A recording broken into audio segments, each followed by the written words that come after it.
Welcome to the Ignatius Press Podcast. I'm your host, Andrew Petiprin. In each episode, we bring you in-depth conversations with Catholic authors, focusing on the most important cultural and ecclesiastical matters of our age. For the past 40 years, Ignatius Press has been the leader in Catholic publishing, with a wide variety of media, of authors and titles, old and new. We invite you to learn more about us and explore our extensive offerings at ignatius.com. If you like what we do here on the podcast, don't forget to subscribe, follow us on social media, and please consider giving us a 5-star review. We pray that this podcast will inspire you as you grow in your faith. Now, on with the show. The spirit indeed is willing, but the flesh is weak. So says our Lord to St. Peter in the Garden of Gethsemane. Unable to stay awake with Jesus, Peter receives his master's rebuke as Judas the betrayer approaches with a crowd from the chief priests and elders to arrest Jesus, starting the clock on his passion and death. Peter would later prove weak in spirit as well, denying Jesus 3 times before later finding redemption in his threefold proclamation of love for the risen Lord, who commands him, "Feed my sheep." Like St. Peter himself, the Church's ministers down through the centuries are only too human. Yet their work is loaded with eternal significance. Every deacon, priest, and bishop, like every ordinary Christian, struggles to live in the strength of Christ, despite natural limitations of body and of will. At times, in all too rare displays of heroic holiness, however, a person's physical weakness, united with the suffering of Christ, may reveal what God wills for everyone he loves, the glory of the resurrected life, where death and pain shall be no more. Indeed, as the apostles bear witness, the call to Christian service is a forsaking of comfort in imitation of him who sacrificed his body for the redemption of everyone's bodies and souls. Nonetheless, no rational creature desires to experience physical pain. Indeed, even St. Paul reminds us that he prayed 3 times for the Lord to remove his mysterious thorn, widely interpreted to mean a debilitating physical challenge. Only when the Lord refused him relief did the apostle come to understand the power of Christ at work within him. Countless saints throughout the ages have followed suit. Although not a saint, at least not yet a saint, the late Stuart Long, a priest of the Diocese of Helena, Montana, is a recent exemplar of a suffering servant, a man who descended into physical weakness while, it would seem, his spirit became all the more willing to serve Christ and his Church. A convert to the Catholic Church, Stu was known for his larger-than-life personality and tales from a colorful past that included boxing, bouncing, acting, motorcycle riding, and various other expressions of hard living. But upon being won for the kingdom of heaven, Stu, soon to be Father Stu, was all in. Despite receiving a diagnosis that essentially amounted to a death sentence, he offered himself as a priest, becoming a renowned confessor that the faithful would travel to see from far-flung climes. In 2022, filmmaker Rosalind Ross released a movie about Father Stu, starring Mark Wahlberg and Mel Gibson, putting a fictional account of his life into the view of a wide audience. By most accounts, Ross's film is a faithful presentation of the man. But we can learn so much more by speaking directly to someone who knew Father Stu personally. Father Bart Tolleson is a priest of the Diocese of Helena and was a close friend to Father Stu. Both men were made priests in the same ordination mass, and each man deeply affected the life of the other. Father Bart has recently published reflections about his friendship with Father Stu in the new book from Ignatius Press called That Was Father Stu, a memoir of my priestly brother and friend. It is my pleasure to welcome Father Bart Tolleson to the podcast today. Father Bart Tolleson, welcome to the Ignatius Press podcast. How are you? I'm doing well. Thanks, Andrew. Well, it's great to have a chance to talk to you, Father. We're discussing your new book, That Was Father Stu, a memoir of my priestly brother and friend. Now, some of our listeners may have heard of this guy called Father Stu, and we'll get into the reasons why in a moment. But this is an interesting book in its own right, because this is your story. It's your story of your relationship with your friend. So I wonder if you could start us off by telling us a little bit about yourself and also a little bit about your friend, Father Stu. Sure. So Stu and I were both converts to the Catholic faith later in life. So I was in my 20s when I converted, and Stu was, I think, almost 30 when he converted. We actually became Catholic on the exact same day. And when we found that out, it was pretty funny, pretty ironic. But because we both had experiences before the Catholic faith, mine was very Protestant, Stu's was very agnostic. I think we kind of drew together to say, no, this faith that we both have embraced is something that's, it's new to us, but it's dear to us because we both have sacrificed a lot to become Catholic and to move this way. And for me, growing up, I grew up in Dallas, Texas. I was raised primarily in a very religious family, very devout Protestant family. Probably a lot of things I encountered growing up had a bit of an anti-Catholic bent, but I didn't understand them. I don't think the people explaining them to me understood them very well either. But it was still a household of faith, and that was a primary consideration in my house growing up. I have one sibling, and she got married and moved to Montana in the early 90s. And so I started visiting her at least once a year and really fell in love with Montana. And that precipitated me desiring to become a priest for the Diocese of Helena after a lot of discernment about different opportunities. And Stu, in the same way, he had a lot of kind of opportunities and wound up back in his home in Helena, studying as a diocesan seminarian as well. Now, you mentioned that you had in common with Stu the fact that you both came from non-Catholic backgrounds, and you had this providential, occurrence of having become Catholics at the exact same time, and then later ordained to the priesthood, obviously at the exact same time. But you also had, as you alluded to there, you came from a church-going family, a Protestant family. Father Stu did not.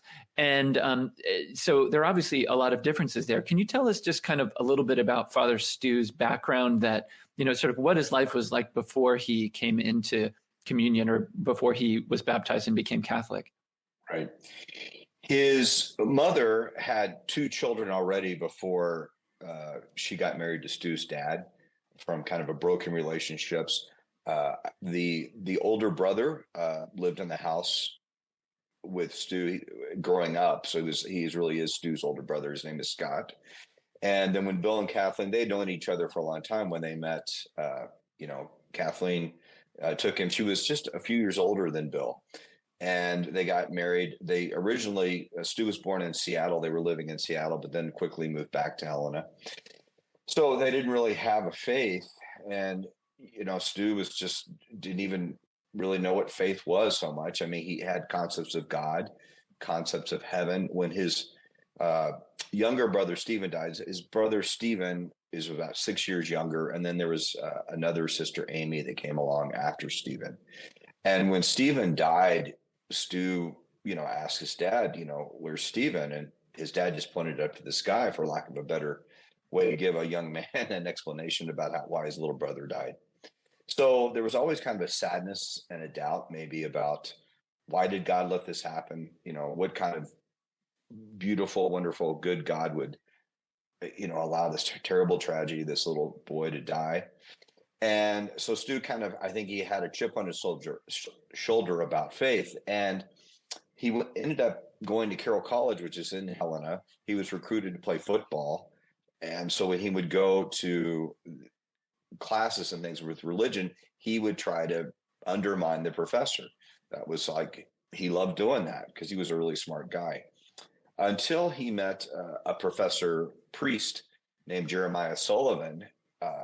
Sullivan realized Stu, kind of was a little bit directionless, and taught Stu how to box at Carroll College. And when Stu found boxing, he had been a street fighter. He was a big, tough guy. He was kind of a partier.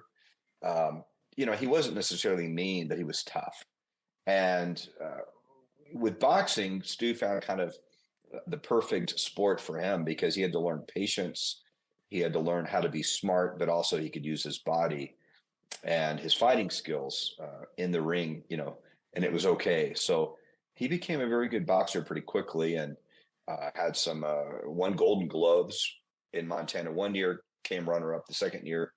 By Stu's admission, he would have liked to have said he really thinks he won both. But anyway, he did get some injuries, and he tried professional boxing, did all right, but there's not a lot of money with someone at that level, and he got injured even worse. And he did receive an injury to his jaw that was probably from something that happened when he was a kid, and it just made it really bad. He lost teeth and had fevers and that sort of thing. And so the advice was don't box anymore. Stu tried it one more time after he recovered from that injury, and he just said, I can't trust my body. I can't do this. So after graduating from Carroll College, he decided to move out to California to become an actor at his mom's suggestion. I think she was trying to get him out of the house because Stu was basically just making money being a bartender and a bouncer and getting into too much trouble. And so that kind of inspired Stu a bit. He went out to LA and, tried to run the gamut of breaking in and didn't have much success. He got one part where he was cast as the bad guy in the CBS movie of the week, and he wouldn't ever let anybody see the movie. But we did finally figure out which one it was. It took some time, but I promised him I wouldn't talk about it. So anyway, so from there, he didn't really succeed, and he decided he just needed to make money. And so he took a job at the Norton Simon Museum in California, and really loved it. And he excelled at it. He was director of security, and then he moved into human resources. And at one point had over 60 employees working directly below him. And that's when he met his girlfriend. And from there, they kind of fell in love, moved in together, and then he had his motorcycle accident. And at that point, really something happened at that accident to open up his heart to faith. And there was probably a mystical experience. I mean, I'm convinced that happened.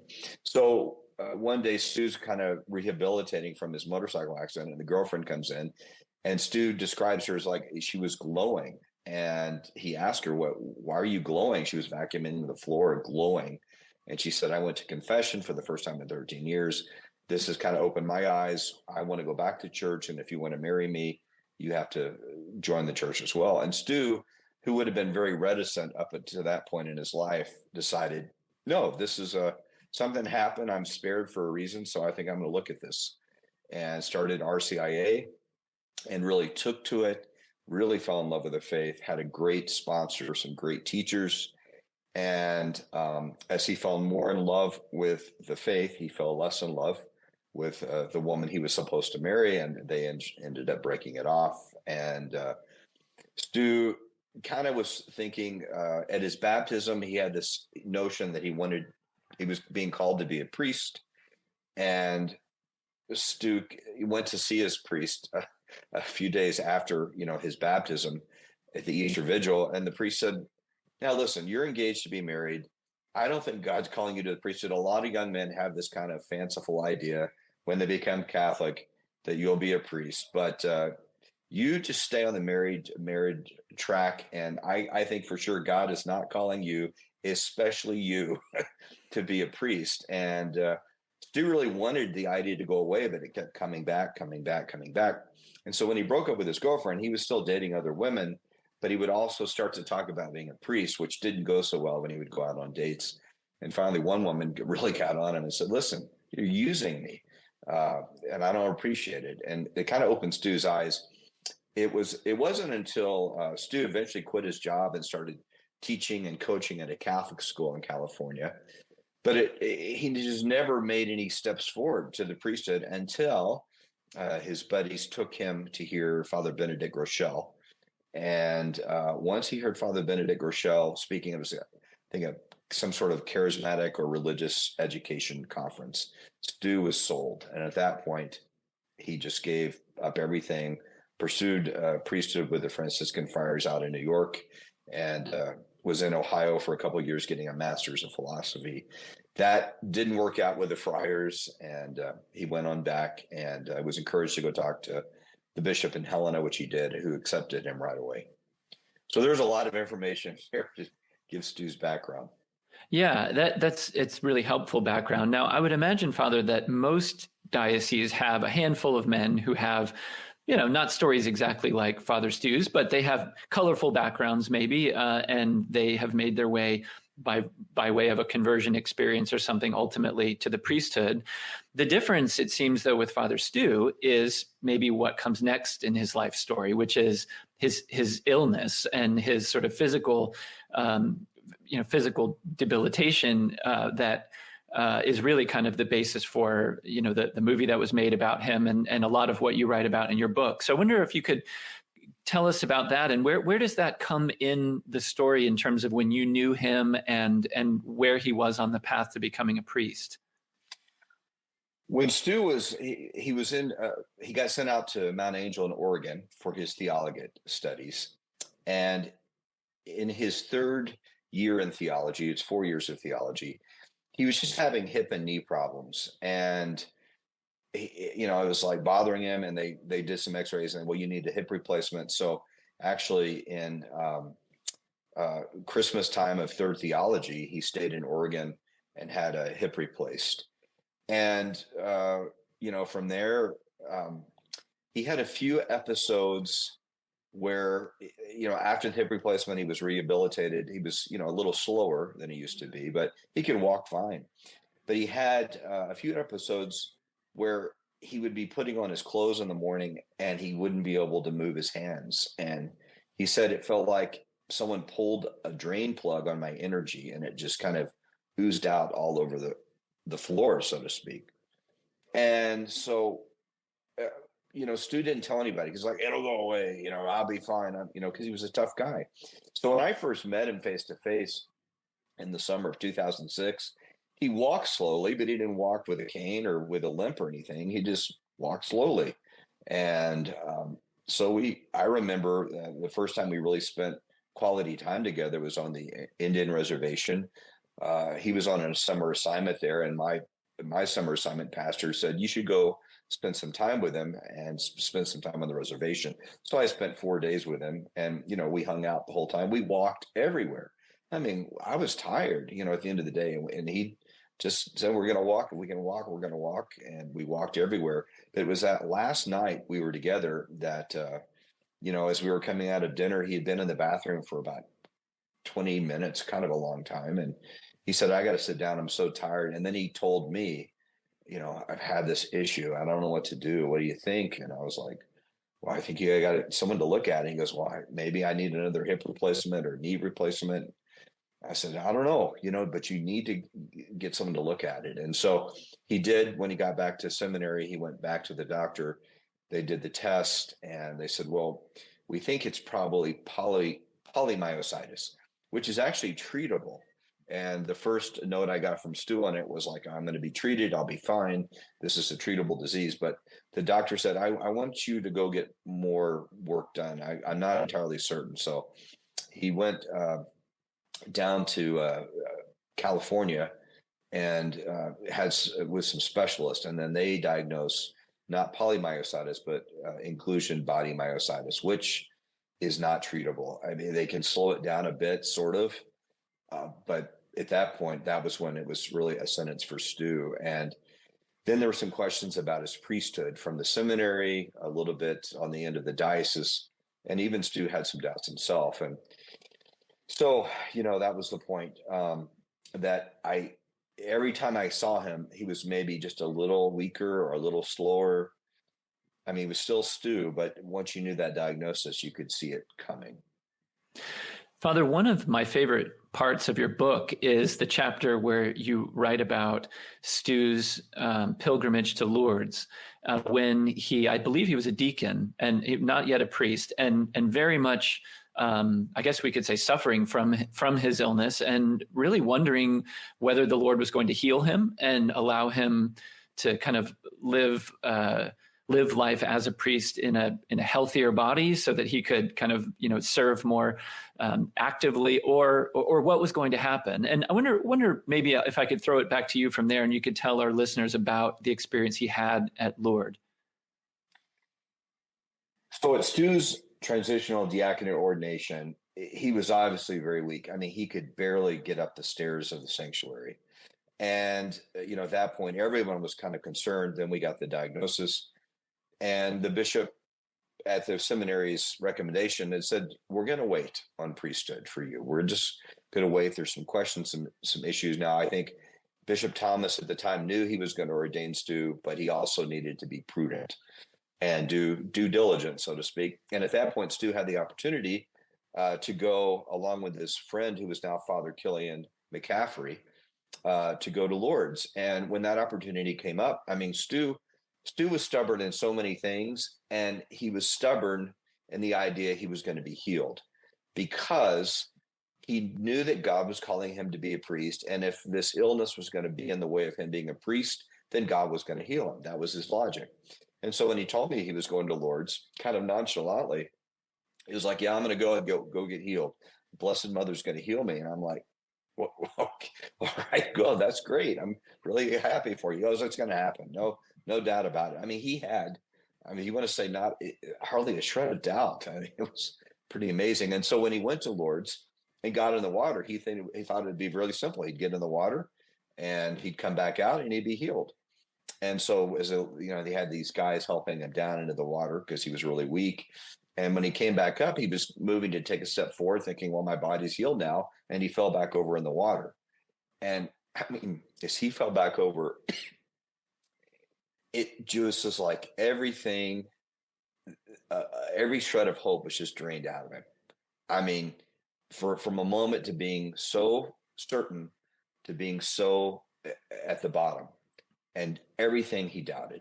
I mean, just in a moment's time when that didn't happen. And Father Killian, saw he was moping around and was really worried about him and said, well, Stu, we made a big mistake. We didn't go to confession before you went in the water. And Stu was like, well, you're right. We should have gone to confession. I was so fixed on me getting healed. So Killian got him in a line, and they both went to a priest who spoke English. And the next day, the tour group was going out to go see something, this or that. And Stu said, well, I'm just not feeling well. I'm going to stay behind. And the group, for the most part, left. There were a couple of women that stayed behind, and Stu contacted them and said, I need you to take me back to the waters. I need to go back in. And so the next day, unbeknownst to most of the people in the tour group, that he went back to the waters. And on going back in the second time, he said, I came up and I wasn't healed physically, but my soul was healed. I had this, it's like someone that had taken all the hope out of me was pouring peace into me. And I was going to be fine. I was fine with whatever would come, just a complete sense of peace. And then on the way back, a part of the group stopped in Paris, and they asked Stu, what do you want to do in Paris? And he goes, I want to go to Notre Dame. I want to see it. And so they wheeled him, several miles from where they were staying into the cathedral. And Stu was quite a historian. He was going around telling people, this saint, that saint. There were side chapels, and he was, and so they came to this one, and Stu looked at the statue, and it was like, well, kind of blurted out, who is that young boy? And a French woman who spoke English came up and said, that's Joan of Arc. And Stu was like, oh, I didn't recognize her. And so he started talking to, there's another woman next to him talking about Joan of Arc. And he said something really strange happened. At that point, he goes, for a moment, I was out of my body. And the reason I knew I was out of my body is I had this constant pain from the disease and it was gone. And I knew that St. Joan was there. We weren't talking, but we were communicating. And he said, I didn't see her. It wasn't a bright light. I was just out of my body. And at that point, St. Joan revealed to me that this disease would not be healed, but it would be the victory for Stu and his priesthood. And she kind of compared his wheelchair for a cross of Christ to the pinion she carried. She made some analogies back and forth about her life and his life. And Stu said, he knew he came back into his body with two reasons. One is the pain came back right away. And secondly is he was just weeping. He said he didn't know he was weeping, but he was just covered in tears. And people were like, well, are you okay? You know what? You were kind of out of it there for a little bit. And I was like, yeah, I'm fine. And so, but he knew, Stu would do anything he could to prolong his life and to continue to serve as a priest. But he knew fundamentally that he wouldn't be healed and that this disease would take his life. And he was pretty clear about that with me the whole time after that. And, when he got back, immediately Bishop Thomas called him in and said, I'm going to ordain you and Bart together in December. And Stu got a hold of me and said, we're getting ordained. And then I went to see him and we talked, and he said, well, let me tell you what happened. And we talked about it a few other times because it was such a fascinating story to me. And Stu's not a mystic. And so he's having this really kind of crazy mystic experience. But then I think about his motorcycle accident and I think about his baptism. And then, it doesn't really surprise me that Stu would be the occasional mystic, but he certainly didn't strike you as a mystic when you met him. Yeah. So you say, Father Stu was not a mystic, but did he have a sense even then at the beginning of his ministry as a priest that his illness would somehow be an opportunity? I hate to put it that way, but that he believed from the beginning of his priesthood that it would be through, sort of in the Pauline sense of that through his weakness, Christ's strength would be revealed to those around him. Did he have a sense of that, or did that just was that not really in his mind? I think he had a sense of that because it was revealed to him. He didn't know how it would manifest. So Stu wasn't one to just say, well, I'm too weak. If he could tough it out, he was going to tough it out. And sometimes he got himself into, the deep water with his physical condition, and he probably made some mistakes, but it was just determined. And so he just believed Christ would work through his priesthood. Stu initially wanted to be a parish priest, and he spent time doing that. And so he didn't have this idea of, I'm going to have a ministry in the nursing home or whatever. That came later. And so it just kind of came step by step as he needed to make adjustments to what he was doing. So, but it was never about, celebrating his weakness, but he knew that Christ would meet him in his weakness, I guess. Yeah, I think that's well put. That comes through in your reflections about your friend in the book, to be sure. Let's talk about then that transition from Father Stu is ordained. He spends some time in parish ministry, and you recount in your memoir how you and others had to help him from time to time. He would get himself physically into situations that he kind of couldn't get out of, and you're welcome to talk about those. But the next stage is he ends up having to go and live in a care facility, and this becomes his. I think that you describe it as his room 227 ministry. That he has a ministry that he runs in a sense out of this room in a care home or whatever it is. I wonder if you could just talk us through that. Like, what was that experience like for you as his friend, seeing him transition into that role?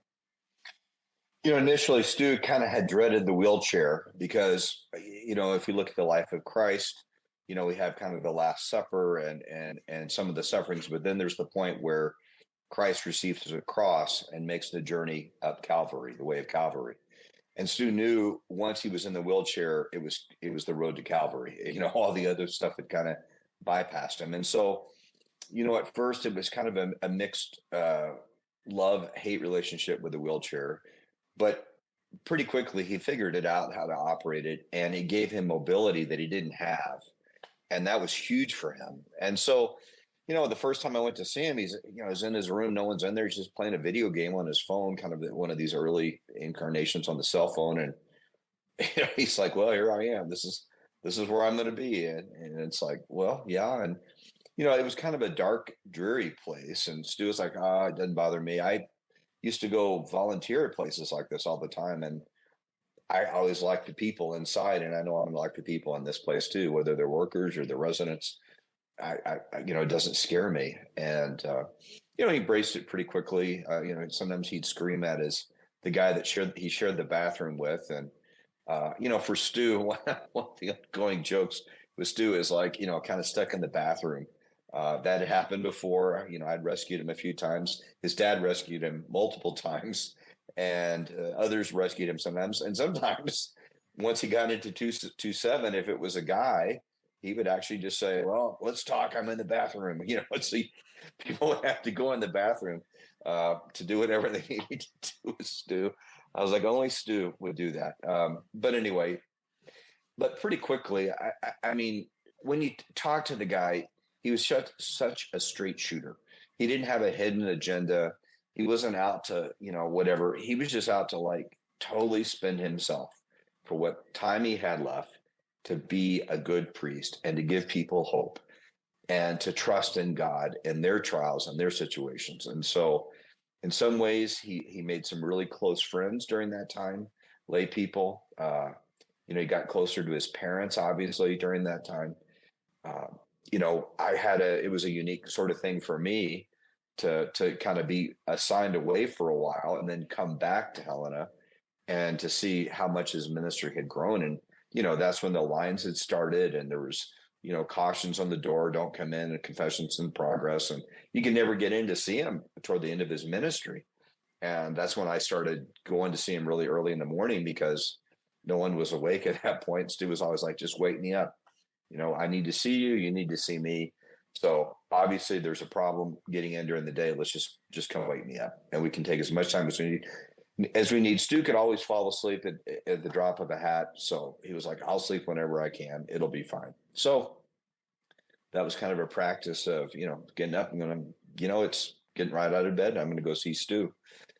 And it was kind of an interesting way to spend, our friendship, those early morning meetings. And, the thing I liked about Stu is I could really tell him anything, and he could tell me anything. So he was very frank with me. I was frank with him.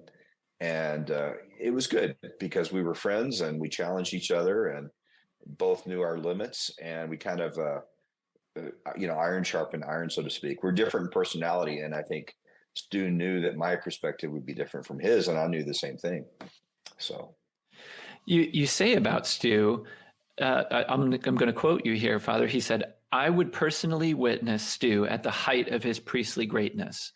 That that really struck me reading your words. For you as a priest, witnessing another priest, you know what you're looking at. When you see someone doing what God has him on earth to do, and I found that very moving. You also said, speaking of the lines and people who had come presumably from all over the place, right, Father, from all over the country, even to come and make their confession to him, and he became known as kind of a sort of a famous confessor, I suppose, for a while there, didn't he? Well, certainly in Helena, he was a famous confessor. As people would hear the stories, they would come from, neighboring towns. They'd come from Anaconda, where he was a priest for a while. They'd come from Butte. They'd come down from Kalispell. They'd come over from Bozeman. He's like, well, I'm going to meet this guy. This guy sounds really interesting, et cetera, et cetera.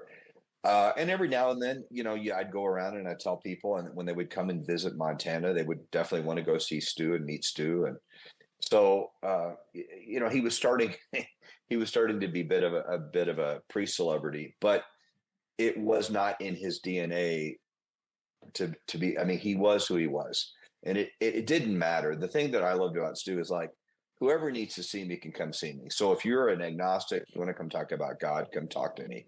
If you're angry at God, you don't go to church, you're a Protestant, come talk to me. Well, I'll talk to you about anything. Even if you don't want to talk about God, you got a problem, whatever, come talk to me. And so he was just very open to anybody and to any struggle that they had. And he would give them the truth. He would, shoot straight with them. Sometimes maybe too straight, I guess, because every now and then people would come see me and like, Father Stu told me that I had to do this or I was going to be in big trouble. And I was like, all right, let's nuance that a little bit so we're not overreacting as you grow closer to Christ. And so it was funny. Yeah. I couldn't help but think of, stories of Padre Pio or, some of these kind of famous stories of these, kind of famous confessors. And maybe it will be the case that we'll remember Father Stu through the ages as someone akin to a figure like that. But I guess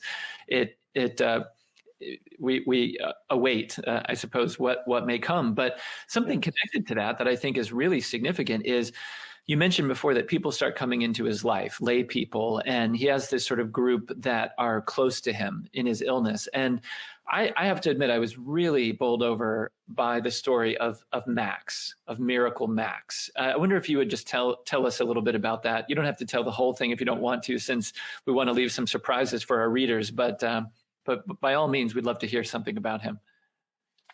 So when my friends Allison and her husband Shannon, when Allison got pregnant again, she had a miscarriage before, and was told that this baby, was not developing properly, and they had encouraged her to have an abortion. And she was like, "Well, I'm not having an abortion," but she was really devastated. She had lost her sister the year before, and so there was kind of this sadness about the death of her sister. And Stu had been there for her when her sister had died from leukemia. And now this whole thing of, we lost one child, we're going to lose another. This is awful.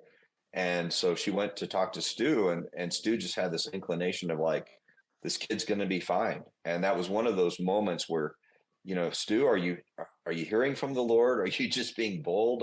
Or a little bit of both. But he just told Allison he's going to be fine, and gave her sacrament of anointing of the sick. And then he also gathered some other women to hold holy hours and prayer times for when Allison would go to the doctor. And, eventually the development turned around kind of miraculously. And they said, it looks like he's going to be well developed enough to be okay. We're just not sure how he's going to be when he's born. And so there's, even to the point when Max is born via C-section, there's a lot of uncertainty. And so I know the first week when Allison brought little Max over for Stu to see him, it was like, and also to say, I want you to be his godfather. Stu was like, he's a week old, this kid is, and Stu's like, he's so strong, he's going to be a wrestler. Let's put him on the floor and see if he can crawl. And she's like, no, he can't crawl. He's only a week old. It's like, so Allison was like, let's not make him, let's not make him tougher than he is. But as Max has gotten older, he's really funny. He's very bold, like his godfather. Every now and then he'll just, without any sort of a precursor, when he was younger, he would do boxing in the closet, I guess, with a pillowcase. And Allison's like, we never showed him how to do that. We didn't know how to do that. And he's very proud of his godfather. He lets everybody know that he's the one godson of the famous Father Stu. And so, but I know Stu has his eye on him. So we'll see what becomes of Max. I was very blessed to be able to give Max his first communion. And it's just fun to see this family of faith and this kid coming into the faith. And so I know his grandmother read Max the chapter that I wrote about him. And Max and his grandmother, I guess the first time they had read it together, she was reading it to him out loud. They were both crying. And Allison said, I came in the house to pick up Max, and they're both crying. And Max is like, Mom, did you know this story about me? And Allison was like, well, yeah, son, I did. I lived it. So very beautiful. It is beautiful. It's a beautiful chapter that you've written as well. And there's also a handsome photograph of you and Max in the book. There's a nice photo section, and one of them is of you and Max, presumably at his first communion. That was his first communion. Correct. Yes. That's just wonderful continuity that you, as Stu's friend, get to keep up that relationship. So I think our readers will really enjoy reading that story for themselves. In addition to the Miracle Max story, there's also the miracle Father Bart story in a way. There's a miracle confession, you call it, which was another powerful part of the book, where you're in the midst of kind of a dark night of the soul, it seems like, and you go and see your friend right at the end of his life. Wonder if you could tell us about that. Well, I didn't really know it was the end of Stu's life. I mean, he was getting weaker, but he was still doing ministry. And so, there were occasions Stu was my primary confessor. Those early morning, we'd have confession first thing. And I think, some other guys heard my confession too, but Stu was my primary confessor. And so, I just there have been some weeks that were just hard weeks in parish life. Some people just, really being negative, and I won't go into all the details about it. I mean, it happens. And, but as kind of a younger priest, you're kind of like, what do I do? And so you have doubts, you have questions, concerns, and, sometimes your behavior isn't what it should be. I mean, priests struggle with faith sometimes themselves. And, but when we fall, we go to confession. And so there was just a night of, having a tough time with alcohol. And, I didn't get any sleep that night, and I just felt terrible. It was Sunday morning, and I was like, I'm just such a hypocrite, but I need to go see Stu. It was a little earlier than I normally went, but I said, he'll be there. And so I went over there, and that was the strange thing is Stu was awake, fully clothed in his clerics, and the nurses in the care center were trying to calm him down. He was in his wheelchair. It's kind of screaming and yelling. I was like, well, what's going on? And like, oh, thank goodness they called you. And I was like, well, they didn't call me, but what's going on? And Stu's lost his mind. He's out of his mind. And I'm like, what? And so when Stu saw me, he all of a sudden got it together and said, you need to go to confession. I mean, I guess he could see it on my soul. And I said, yeah, I do. So we went back to his room as I was a habit, and I put the stole on his shoulder for him. And, he heard my confession. And then at the end of it, a couple of things happened that had never happened before. The first was he started talking to me about my future priestly life and some things that were going to happen, some things that I needed to be ready for, but also some things that were going to be very good. And, it was very affirming, very fatherly, or very, older brotherly in a sense. I was like, this is weird. And then he gave me, which is so strange for Stu and me, a really light penance. I mean, he never, ever gave me a light penance, and he gave me a light penance.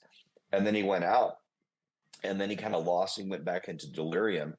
And it was kind of the progression of the disease hitting his mind. And, when Stu knew that, it really troubled him a great deal. I mean, and so we went to the hospital, and I had Tony and Teresa came over and watched him because he wasn't being treated. I had to get back for the morning masses, but you kind of reflect on it. Is that night is neither one of us got any sleep.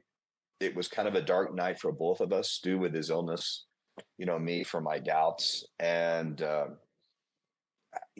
didn't know at that time that it was going to be less than a month, and that he was going to be gone. And I think in hindsight, boy, I mean, I was like, I really try to really remember and relish everything that he said to me, because it was significant. In the moment, you think, well, Stu will always be there, because he was always there. And so, that's the point for me in the book, is realizing when you lose a friend like that it had played such an important part of your life, that whole sense of grief is not just the day he died or the day of his funeral, but it's the weeks and the months and the years afterward that are so hard, because my priesthood had been so much based on Stu's priesthood as well. And then all of a sudden he's not there. And, everyone just goes back to normal, and it's like, it doesn't go back to normal. There's something different. There's something missing. And, those are some hard times as well, moving on without him being there. Yeah. Well, several years pass without him. And then there appears in 2022 a film that a lot of our listeners will have seen called Father Stu, written and directed by Rosalind Ross, and starring Mark Wahlberg and Mel Gibson. And I wonder if you could, a lot of our listeners will have seen the film, and that's probably where they've heard of Father Stu. Where were you in all of this, in the development of the film, and what is your memory on about sort of how the film came to be? Well, really, I wasn't much into the film at all. It was really Father Ed Benioff that was at that point was Mark Wahlberg's pastor, and it was a really good friend of Stu's. Was really trying to early instrumentally getting it off the ground, and it was just it started in 2015, and by 2020, the option was running out in a year, and Bill didn't think there'd be a movie. There had been 3 or 4 scripts, and they were all not worthy anything close to what Stu really was. And so I actually started the book because I was afraid I was going to lose these memories of Stu if there was going to be no movie. And I had no idea what the movie would be. I had no clue at all where they would start, where they would finish. And so it wasn't until they announced that they had a script. And I guess what Rosalind had done is taken a lot of notes. She'd called Bill a couple of times and had decided, she would basically start it, when he's in Helena and take it just to the point when he's ordained, maybe just a step after it, and just kind of not have the priesthood. And so, which was fine because it introduced people to Stu. And so I guess the first one that contacted me was Mel Gibson and just said, I think, what do you know about Stu? And so when we talked, he was like, oh, wow. And so he called me, and Mark Wahlberg called me. I think they were mainly worried about, because of some of the other scripts that had gone around, that this one was being disrespectful. And I said, listen, I get it. You've got 2 hours. You got to tell a story. You're going to have to change characters and, kind of converge characters and all that. So don't worry about it. I mean, just as long as you'll be true to Stu being converted, I think everyone will be all right with it. And so I didn't expect it to be literally Stu's story, but once that movie was announced and they started shooting it, and then it was completed, it was very clear to me that this book that I'd kind of put on the shelf when I started writing, before I thought there was going to be a movie, I needed to bring back out. And that's when I got someone to really help me with it and got some other things into it. So that's kind of how it came about with the movie. Well, the movie, not having known Stu, I have nothing to compare it to. But you make the point. You do say in your book that, of course, there are a lot of differences between the fictionalized account of Stu and the real Stu, but that you were generally happy with the way your friend's story was told. Is that right? Yes. And Bill Long was too. Bill said it best. He goes, we started off, they started off going one way, we started off going another way, but they both wind up in the same place, and that's what's important. Yeah. Well, finally, Father, in the time that remains, I wonder if you could just reflect on what you think Stu's legacy will be. He's been gone now about a decade, and his story, thanks in large part to the film, but now also to your book, is becoming more and more known. Do you, it's hard to say, of course, but do you think maybe one day your friend Stu will be declared a saint? Or do you think he's an exemplar for more and more people to know about so that they can deal with their own sufferings? Or what do you think his legacy will be? Well, already Stu has been inspirational. His story has been inspirational in so many lives, people that have had loss, people that suffer with the disease, people that have lost loved ones, and people trying to figure out what they're going to do with their lives, whether it be a priest or a religious or something like that. So already, his legacy is having a positive effect as more and more people are inspired by him. This is one of those interesting things that, you never really figure out how someone becomes a saint, but they got to start somewhere. So, I know early on, basically, because I had some very intense dreams about Stu, that I was like, I've got to start praying to him. And I started encouraging other people to ask for his intercession. And so if he becomes canonized or not, I'll leave that up to the church. I'll leave that up to the Lord. I'll leave that up to Stu. But no matter what, whether he becomes, Saint Stu or just Stu, Father Stu, he's still a good intercessor. And I still see him working and being driven on this kind of heavenly mission to help us here. And that's been the beautiful thing. And it's really given that whole insight of Stu's heavenly mission and what it means to be working for the other side and to have a friend on the other side working with the Lord and working with Our Lady. It's just a really beautiful sort of thing. Now with Stu, as it wasn't when he was alive. You don't always get what you want or what you ask for, but you will always get the grace that you need if you will be open to it. And that's been the beautiful thing about Stu's legacy. And so we have also Beyond 227. That organization we started has been very successful in kind of raising some money for things Stu believed in, and getting Stu's work, getting his message out there and his life story out there. It's been very good. So part of the legacy will be tied to that organization in remembrance of Father Stu Long. Well, we certainly wish you well in that work. The book is That Was Father Stu, a memoir of my priestly brother and friend, available now from Ignatius Press, wherever you get your books. Father Bart Tolleson, thank you so much for taking the time to join me today on the Ignatius Press podcast. Thanks, Andrew.